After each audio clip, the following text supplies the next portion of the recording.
She looked me right in the eyes and told me she didn't want to die. One girl's journey from terror to triumph. She has a big spirit, and I think that she's going to do big things. Plus, a man has visions of his past, memories of a little girl. Where was she now? His older sister holds the key. I was just afraid for my life, and even now, speaking to you, I'm afraid for my life.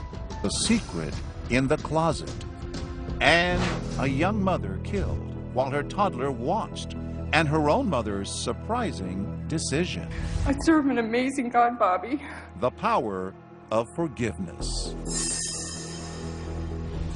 Welcome to 2020 on ID. I'm John Quinones. It's hard to imagine moving on after suffering a life-altering trauma. Yet each of the characters you're about to meet did just that.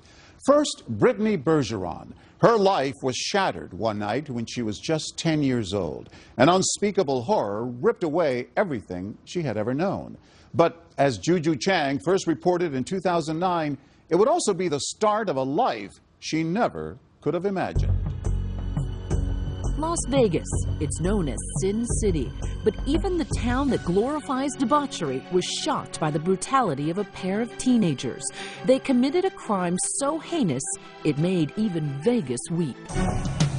This crime deeply affected people. It floored the community. Just after 1 o'clock this morning, Mesquite police received a call about a staff. It was a cold desert night in January 2003, 80 miles north of Las Vegas.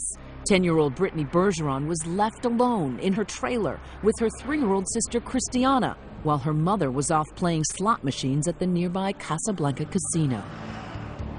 The girls were watching TV as two strangers were heading to their trailer, 19-year-old Bo Myastis and his 16-year-old sister Monique. It wasn't the first time the girls had been left home alone. For the first 10 years of her life, a nasty divorce and custody battle sent Brittany packing from one dysfunctional parent back to the other. It felt like I didn't really have a home. Like I was just kind of a toy being tossed back and forth. Brittany's mother, Tammy, was usually unemployed and often on drugs. She'd been busted for methamphetamines and was repeatedly in and out of court-ordered rehab. Brittany's dad had done time for DUI. Over the years, their bitter custody battles led to harassment charges and restraining orders. By 2003, Tammy had a new boyfriend, Robert Schmidt, and they took Brittany and her half-sister Christiana to live in the small desert gambling town of Mesquite, Nevada. Their shabby home, a run-down trailer parked in a parking lot on the grounds of a casino. She was a tragedy waiting to happen. John L. Smith has written about Brittany in the Las Vegas Review-Journal. Those children went to bed hungry many nights. They spent many days going to neighboring trailers asking for food. While the girls went hungry, Tammy and Schmidt were usually gambling, spending, according to police, $18,000 in 2 months. A neighbor said they seemed high most of the time. Tammy and Bobby, they slammed it, which is injecting it directly into your blood vein. On cold evenings, the two little girls would spend hours in the laundry room just to stay warm. More often than not, 10-year-old Brittany was left to fend for herself and take care of 3-year-old Christiana, or as Brittany called her, Kissy. I fed her. I made sure she got to bed. I made sure she had clean clothes. I made sure if she got hurt, I cleaned her up. I gave her a bandage. I was there to play with her. And it sounds like you were almost her mother. A little bit. She was forced to be the parent. She was forced to be the grown-up at 10 years old. And those two teenagers closing in on the trailer? They too came from a family destroyed by drugs and depravity. It's two sides of the same coin. The Myastises were absolutely abused and neglected. For Monique, reports of sexual abuse. For Bo, thoughts of suicide. Their father, a convicted murderer, was in prison for most of their lives, and in fact conceived Bo and Monique while on weekend furloughs. That night, they were already high on drugs. When they ran out, they bought $125 of what they thought was methamphetamine from Brittany's mother and her boyfriend. The trouble was, Bo later testified, they'd been ripped off. It wasn't meth, he says, just table salt. Security cameras captured Bo hunting down Brittany's mother in the casino. He later admitted to police that he confronted her. I went back and I asked the lady, and I said, hey, look, this is assault. I'd like my money back. And I told her, look, you don't want this to get ugly. After reports of some pushing and shoving, security stepped in and asked Bo and Monique to leave. Still pissed because I needed the money. Short-changed and short-tempered, Bo and Monique plot their violent revenge in the casino parking lot. Now they need to score weapons and come up with a getaway plan. They were headed down their road to hell when they met up with Brittany. It's now 1:20 in the morning. In the next half hour, they arm themselves with kitchen knives and head to the trailer where Brittany is watching television and 3-year-old Kissy is fast asleep. Bo Myastis, like the big bad wolf come to life, knocks on the door. So I opened the door, and there was a guy there. And he was like, your mom's hurt at the casino. Your dad doesn't want to leave her. And I'm like, well, I don't go with people I don't know. And I shut the door and I locked it. Then his sister Monique takes over the ruse and knocks on the door again. And she's like, hi, my name's Kim. Your mom's really hurt at the casino. Your dad doesn't want to leave her, and he asked us to come get you. And I'm like, okay, well, you're going to have to carry my sister because she's asleep. And I turned around, and a guy came up behind me and put his hand over my mouth and a knife to my neck. And then he sat me down on our couch bed, and I blacked out. While Bo stabs tiny Christiana, Monique viciously stabs Brittany more than 20 times in her arms, chest, back, and legs. I woke up, and then the first thing I thought was, oh my gosh, my legs are cut off. I couldn't feel them. And then I tried to get up, and I couldn't because this arm had been chipped and fractured. And so I looked over at my sister, and I could hear like gurgling and drowning in something, and I didn't at the time know what it was. 3-year-old Kissy, stabbed nearly a dozen times, is barely hanging on to life. Bo and Monique run from the blood-soaked trailer to their getaway car. And then I tried to get over there, and I couldn't really move. So I started screaming, help, help, help. And then I saw lights, and so I freaked out and I went quiet. And I thought it was them coming back for something. But it was Brittany's mother, Tammy, returning home from the casino. And my mom got out and saw the door open and started screaming and crying. A neighbor called casino security, who called the police. Officer Bradley Swanson was the first to arrive. Christiana, still breathing, was outside the trailer in the arms of her grandmother, who lived nearby. I then entered the trailer where Brittany was laying on the floor in just a huge puddle of blood, and just screaming everywhere I saw. There was a stab wound. She looked me right in the eyes and told me she didn't want to die. Then I remember paramedics telling my mom to hold towels and rags and stuff on my wounds, and I remember it hurting and saying, stop, stop, it hurts.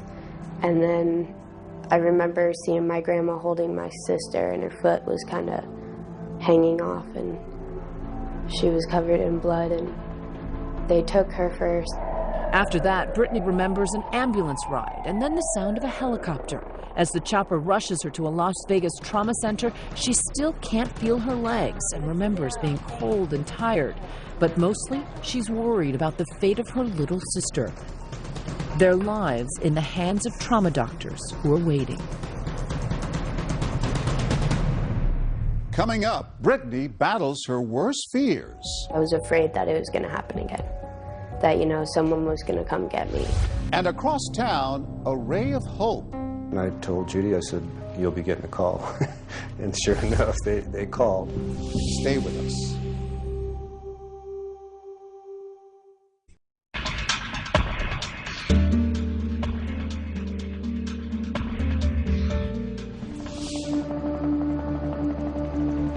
As a helicopter raced Brittany Bergeron to a Las Vegas trauma center, she wondered why she couldn't feel her legs. But mostly, she was frantically worried about her 3-year-old sister, Kissy. The two girls had just been brutally stabbed by a pair of teenagers, angry, they say, about a drug deal gone bad with their mother. As the chopper landed, doctors say Brittany wouldn't focus on her own grave injuries. She just kept asking about her little sister. A team of trauma surgeons and ER nurses worked to save both girls. After hours of surgery, Brittany regained consciousness. And then I woke up in the hospital and I had a tube down my nose and staples and everywhere, and I had a cast on my arm and there were cards all over my room. Her little sister Kissy had been stabbed repeatedly in the head and neck.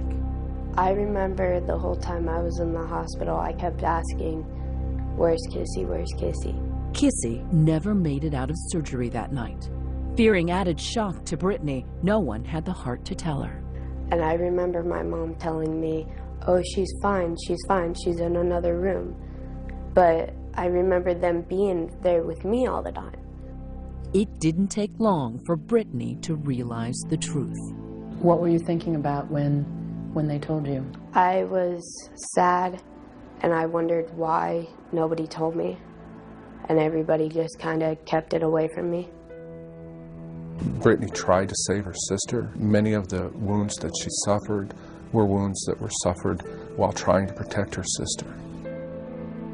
Doctors told Brittany that her spinal cord had been severed. Not only had she lost her little sister in the senseless attack, she'd lost the use of her legs. Brittany would spend the rest of her life in a wheelchair.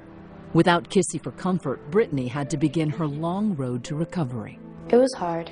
It was weird because I didn't have her there and sitting there and, always laughing with me, and she always followed me and wanted to do everything I wanted to do. After fleeing the scene of their devastation, Bo and Monique Myastis showered at their grandmother's house and stole her white Honda Accord. They head out of town.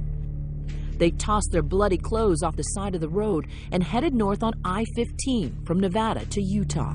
Police issued an alert. Within 5 hours, they were arrested. This video shows them actually being captured 260 miles from the crime scene.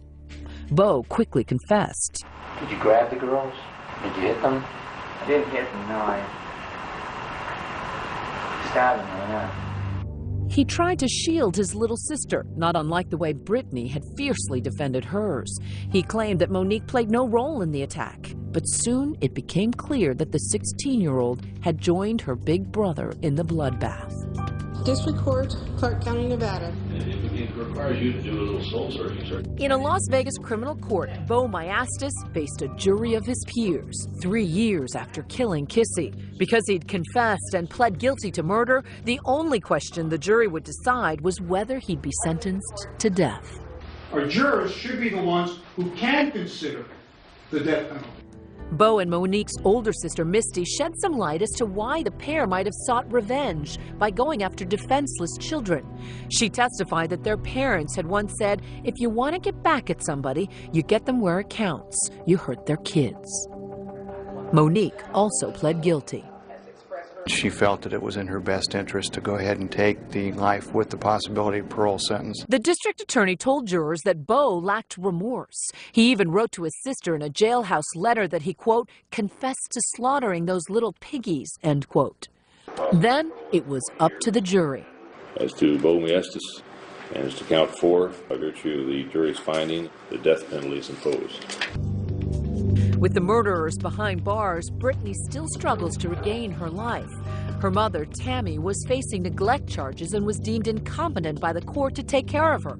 So who would take care of this traumatized little girl in a wheelchair? Make sure you put it in the big dish because there's a lot of it. If there were railroad tracks through Las Vegas, Bill and Judy Himmel would live on the other side. A well-to-do electrician and housewife, they had fostered dozens of special needs children. Like everyone in Las Vegas, the Himmels were riveted by Brittany's story. What was your reaction to the news of how she'd been attacked? Horror. But she fought. Oh, yeah. And she tried to protect her sister. That's why she was stabbed in the back. She was wrapped around her sister when they stabbed her in her back. From a news report, the couple, who'd won awards for being great foster parents, learned that Brittany had left the hospital and moved to a rehab center. That's when they got the call from the Department of Family Services. We were watching that, and I told Judy, I said, you'll be getting a call. And sure enough, they called, and we went to rehab and met her and took her in. Brittany fit right into their home with 2 adopted children and 4 foster children.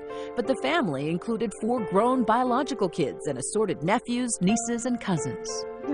There's an energy in that house, there's a happiness in that house, and there's a kindness in that house that isn't present everywhere and certainly wasn't in Brittany's life. The kids have always given us so much more than we could have ever given them. How many medically fragile children do you think you've cared for over the 22 years? 30, 35. Bill and Judy Himmel are the most amazing people that I have ever had the privilege to work with. Kim Coates is a volunteer court-appointed special advocate, or CASA. Like the Himmels, she couldn't say no. I read the file and cried my eyes out, and the next day I called and said, yeah, I'll be Brittany's CASA. Kim's job was to look out for Brittany's best interest as a foster child in the Himmels' care. Mom? The Himmels' job was to give her the home, the family, the tender, loving care she never had. At first, it wasn't easy. When she first came, she was scared. Slept with the light on, the TV on, the door open. Would assume defensive positions. Just in normal conversation, kind of actually not even conscious of it. It was the fear of a knock on the door, the fear of not having enough food again, the fear of day and night. The reason why I was afraid of the dark was always because I was afraid that it was going to happen again. That, you know, someone was going to come get me. She was awakening from a nightmare that is going to play out throughout her life. How would Brittany fight her way out of her nightmare? She was terrified of going back to her old life. Her mother, in jail for neglect, was still fighting for custody of Brittany. Knowing the kind of horrible parent that she's been, wouldn't that be enough to just call it a day and move on with your life? But it wasn't enough. She wanted to hang on to Brittany. Stay with us.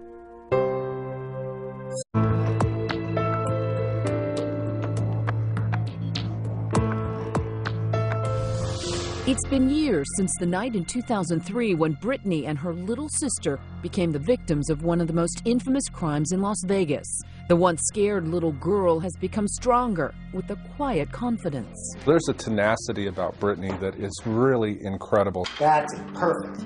She threw herself into her exercises and physical therapy, meeting and winning every challenge that came her way. And at home, she gradually began to trust her foster parents. And then I slowly started to learn that, you know, I was safe. Nothing was happening, you know. I was like, okay, I'm not going to get hurt again. Brittany was given a new family, new friends, a second life. Let's go, Brittany!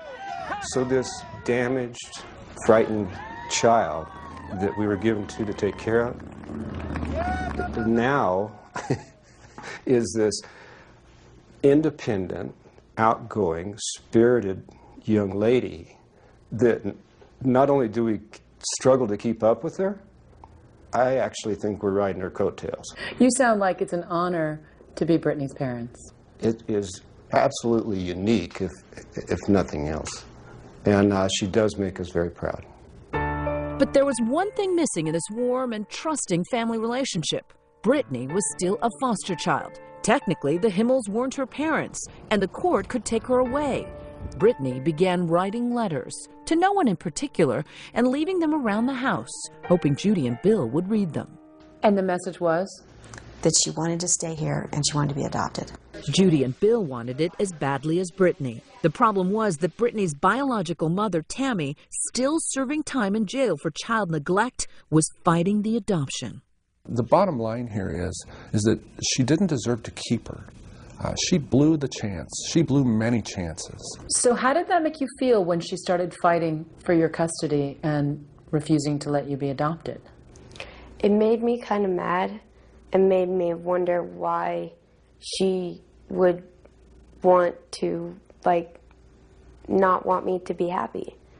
Brittany wrote even more letters, this time begging her mother, Tammy, in jail to let her be adopted.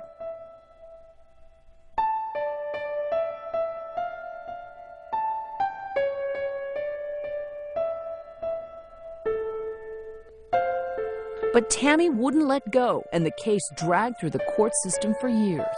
It seemed like we kept taking one step forward and 2 steps back, and it was really hard to see a light at the end of the tunnel with this case. What was it like watching Brittany's hopes be dashed each time? It was devastating for her. She couldn't go in a friend's car. She couldn't spend the night at a friend's house. Everybody had to have police checks.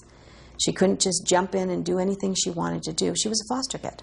But after 4 years of battling the courts, her biological mother gave up her parental rights. And finally, on a sweltering Las Vegas morning, Brittany's friends and new family gathered in family court. And you've signed a consent saying that you would like to be adopted by Bill and Judy Himmel. Yes. And you think that's in your best interest. Yes. And you would like your name changed to Brittany Bergeron Himmel. Yes. It is my great and distinct pleasure to grant your petition for adoption, and your daughter shall hereafter for all purposes be known as Brittany Bergeron Himmel. Congratulations. Bless you both. That moment when they held hands in court and I saw him tear up and Judy cry and all of us there just made me think that there are happy endings in family court. Amazing. Finally. I'm home. Do you feel any different today than you did yesterday? I feel like a Himmel. Brittany Bergeron Himmel. Each day of her new life pushes aside just a bit of those haunting memories, and she keeps moving on. How could you ever, move on with your life after something so terrible happened to you? She not only came back from that, but she takes what's good out of that. And how can you find any good out of that? But she does. She takes the good out of that, and that's what she lives on every day. And she's a big person. She has a big spirit, and I think that she's going to do big things. Whatever big things she does, she has a big family to love and support her. Some people would look at your story and say, how do you get over that? How do you survive that? Most people do. How did you survive it? I think it was more that I looked at it as something that helped me come from a bad situation to a good one that made me stronger, that pushed me. This surprisingly forgiving young lady says she still loves her biological mother, Tammy. Her attitude about being in a wheelchair is also surprising. Overall, I think I like being in a chair better because I have a better life.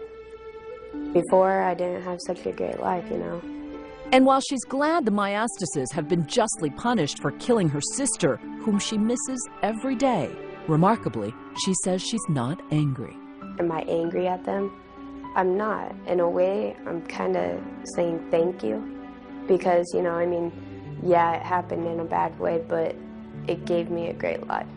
Gave me a great family, great home, gave me everything. So. Makes you teary-eyed. A little bit. Why? It's just nice. As of 2014, Bill Maiestas has been unsuccessful in all of his appeals, and he remains on death row. Monique Maiestas also remains in prison. Next, a young man with a buried memory and the sister who helps him uncover a terrible secret. I was just afraid for my life, and even now, speaking to you, I'm afraid for my life. Stay with us.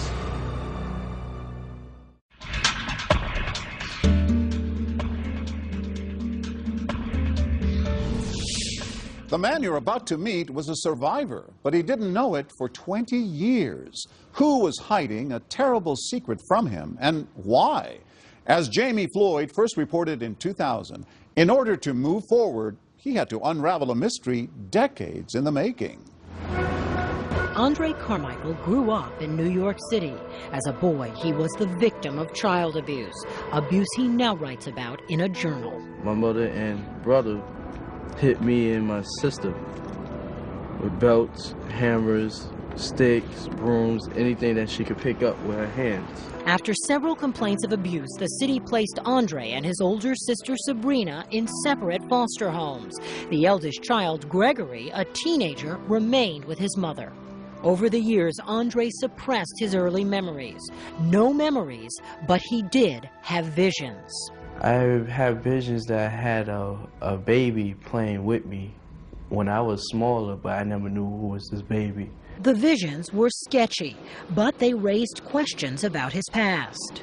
Today, he doesn't have much from those early years, but he does have this photo, a picture of two toddlers in colorful snowsuits, a boy and girl of the same age. Andre is certain he is the boy, but who is the girl? I felt like I was missing somebody, someone, but I didn't know what I was really missing.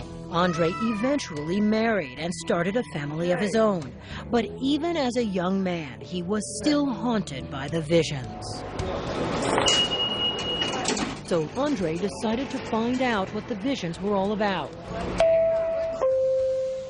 He took the subway back to Brooklyn, where he grew up and where his mother still lived. He wanted her to see the man he had become, and he wanted some answers. It was a chapter that I was trying to complete in my life. He brought along his 3-year-old daughter, Andrea. One morning, I looked at my daughter and I said, well, I think it's time for you to know your grandmother.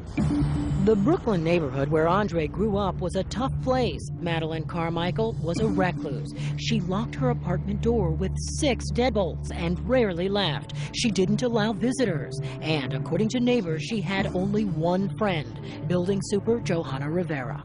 Really, I'm the only one who let her go inside the apartment. In fact, when Andre and his daughter arrived at the Brooklyn apartment, Joanna had to persuade Mrs. Carmichael to open the door for her son and granddaughter. Still, Andre thought his mother was happy to see him. We sat down, we talked, we hugged. She had offered me some dinner. But as Andre recalls it, his mother was deeply disturbed at the sight of his daughter. So disturbed, in fact, she asked him never to bring Andrea back. Andre thought this was strange. This is your blood. This is your granddaughter. Why would she say that? And that was going back in my mind. In his search for closure, Andre also decided to track down his older sister, Sabrina. He hadn't seen her for years, and he hoped she could answer some of his questions about his past. And he told her of his vision. Yeah, he said he had visions of another person, but that's all he has is the visions. Then he told Sabrina of his meeting with their mother and of her odd reaction to her granddaughter. That's when she broke down. She told me about my twin sister. Sabrina told Andre he'd had a twin sister named LaTanisha, a little girl born 5 minutes before him at the Jewish hospital in Brooklyn, a little girl who apparently looked just like his daughter, Andrea. So this was the girl in Andre's visions, the girl in the photo. But where was she now? Then Sabrina told her brother what happened to LaTanisha one chilly autumn night 20 years before. I recall we were sitting in the living room. 2 twins were sitting down. They were in diapers. And I just remember them standing over the child, beating the child, and the child fell unconscious. And she died. So I remember. Sabrina was 9 years old on the night she says she watched her mother and older brother murder Andre's twin sister. But Sabrina never told a soul the little girl was dead. Why didn't you tell anyone?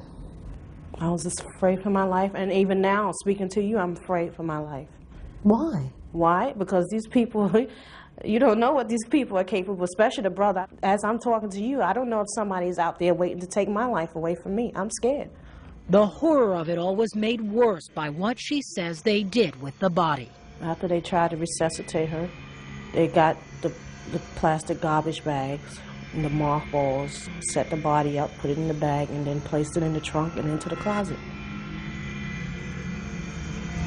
Into the closet in the apartment where you all live? At East 96th Street. Andre said, well, these people gotten away with this for a long time, and it's time to get justice. So they called the Cold Case Squad, NYPD's elite squad that solves old, unsolved homicide cases. Detective Danny D'Alessandro is assigned to the Carmichael case. Sabrina was very believable when she told the story. You could see that she had some pain in her past, and as she told the story, she would get more emotional as far as, the details of how her mother beat the child and how her brother helped. Just to be sure, the squad dug up Andre's birth certificate, and right there was the stunning proof that Andre was one of 2 babies born on February 27, 1976. But with no murder weapon and no body, a 20-year-old's case would be all but impossible to close. Lieutenant John Dove heads up the Brooklyn unit of the Cold Case Squad. If the body wasn't there, we were going to have a problem, because a murder without a body is a pretty tough case to prove. But then Sabrina told them something even more shocking. Latisha's body, she believed, was still in her mother's closet. Even for seasoned New York City detectives, this was hard to believe. The opportunity to dispose of it over a period of 20 years seemed, very high to me. Inspector Ray Ferrari, together with Lieutenant Dove and Detective D'Alessandro, went looking for the body. We knocked on the door, and we were admitted into the apartment. And Mrs. Carmichael was very surprised to see us. And as we started opening closet doors, you could see her sense of agitation getting greater and greater, to the point where she hyperventilated, basically. The apartment had a strong mothball smell, a camphor smell that was almost unbearable. When the closet door itself was opened up, all along the bottom of the floor, there's baking soda and mothballs. There was a trunk wrapped in plastic inside the closet, a large footlocker. It contained a second trunk inside the large footlocker, and that trunk was wrapped in plastic also, the second trunk.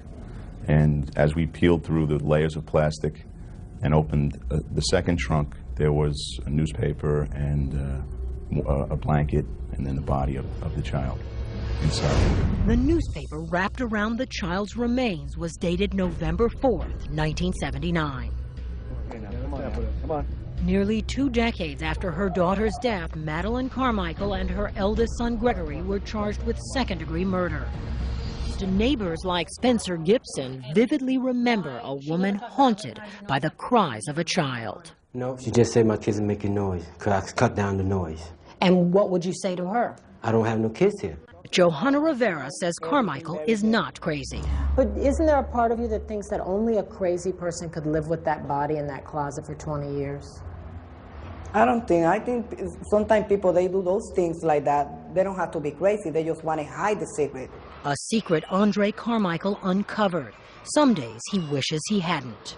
Every day that I think about what my sister told me, it hurts me more and more to find out that I had a sister, a twin, and she was the same age as me. I feel that something was taken from me, part of me, part of my heart, part of my soul. But he finds comfort in his daughter, Andrea. I don't look at her as my daughter. I look at her as my sister, because God gave me my sister back, but through my daughter. Madeline and Greg Carmichael, Andre's mother and brother, were both found guilty. Madeline was given a 15-year sentence but died from bone cancer in 2002.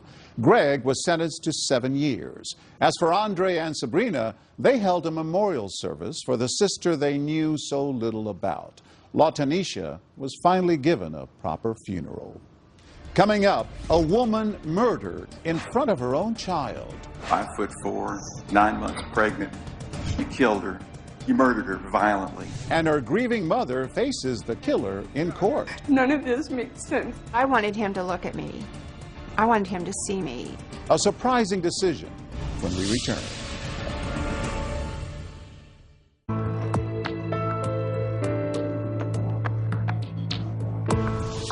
A distraught mother comes face to face with the man who killed her pregnant daughter. For some, it would be payback time. But as Bob Brown first reported in 2008, what this woman said would astonish everyone.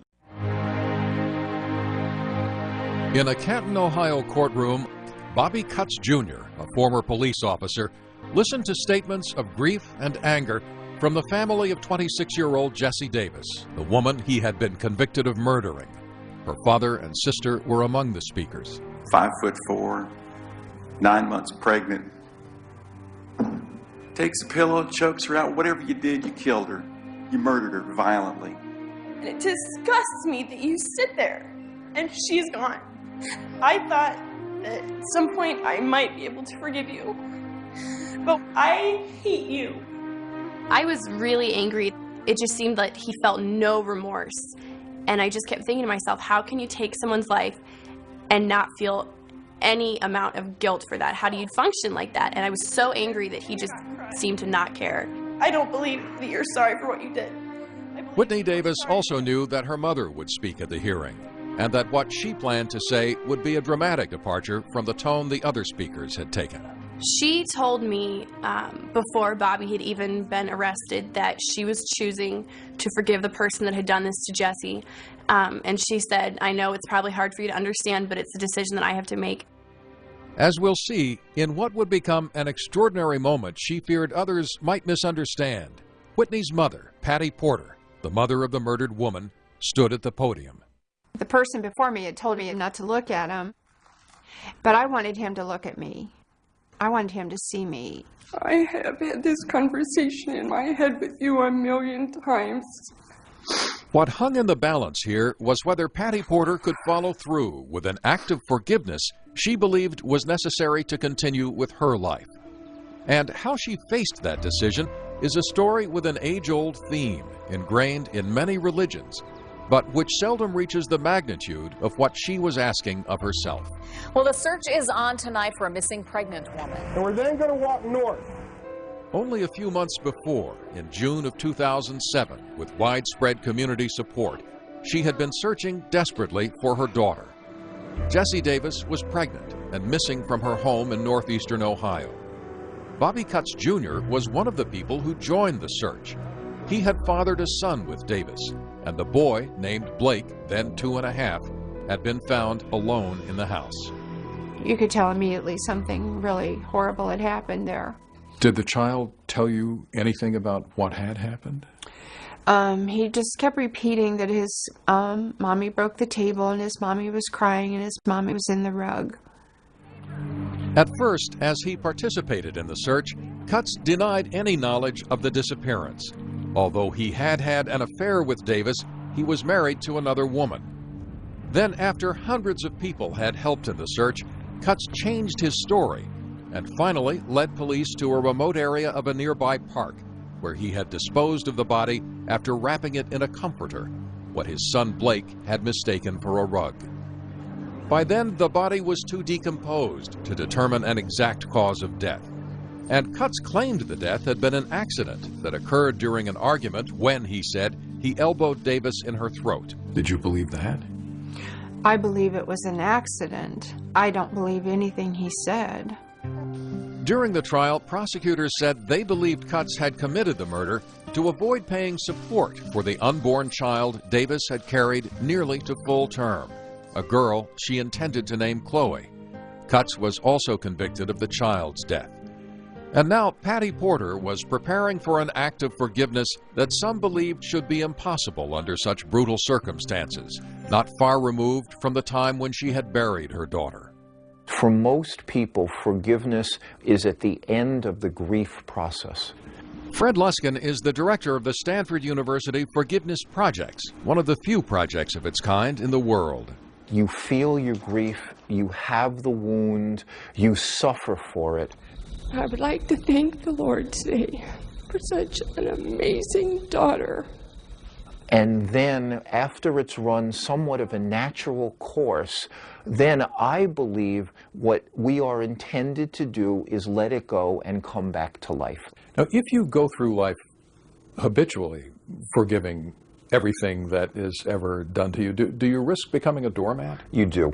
Forgiveness is not the same as getting a lobotomy. Like, you still have to think and take care of things and act with intelligence and discrimination. Whitney Davis said the hatred she expressed to Bobby Cutts Jr. for the murder of her sister didn't have the outcome she expected. I mean, it really didn't do anything for me. I thought I would feel so much better after getting that off my chest, but it was just, he seemed to have no emotion or reaction to what I was saying. Did the fact that you forgave him publicly create any kind of strain in family relations? I was a little concerned. None of this makes sense. But I had to be true to myself.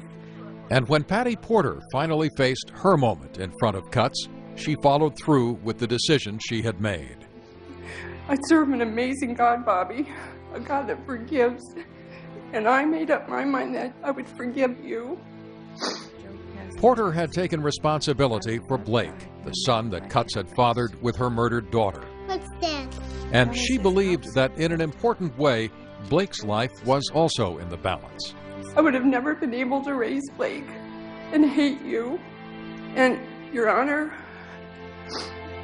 I pray that you make a way for this man to someday be able to get out of there and to hold his son. And I hope you pray that I'm able to raise him to forgive you. He knows what you did. There was a sign of emotion from Cutts, a tear, after Porter completed her statement. But he did not speak at this hearing. Mr. Cutts, if you'll please stand. And he showed no emotion when, at the age of 30, he was sentenced to life in prison, with the possibility of parole only after he has served 57 years. To Patty Porter, the focus returns to her life and to Blake's future. I didn't think I could raise my grandson to be any kind of a man if I was full of hate and anger. My daughter would have never wanted that either. Me forgiving him didn't change anything as far as what was going to happen to him, but it changed me. And it's almost like it gave me the freedom to just mourn my daughter's loss and not feel that awful rage that happens to you when you choose not to forgive people. I was not going to let this destroy me as well. Patty Porter reports that she and Blake are doing well. Bobby Lee Cutts Jr. remains in prison. In 2010, the U.S. Supreme Court denied his appeal. I'm John Quinones. Please join us next time for another edition of 2020 on ID.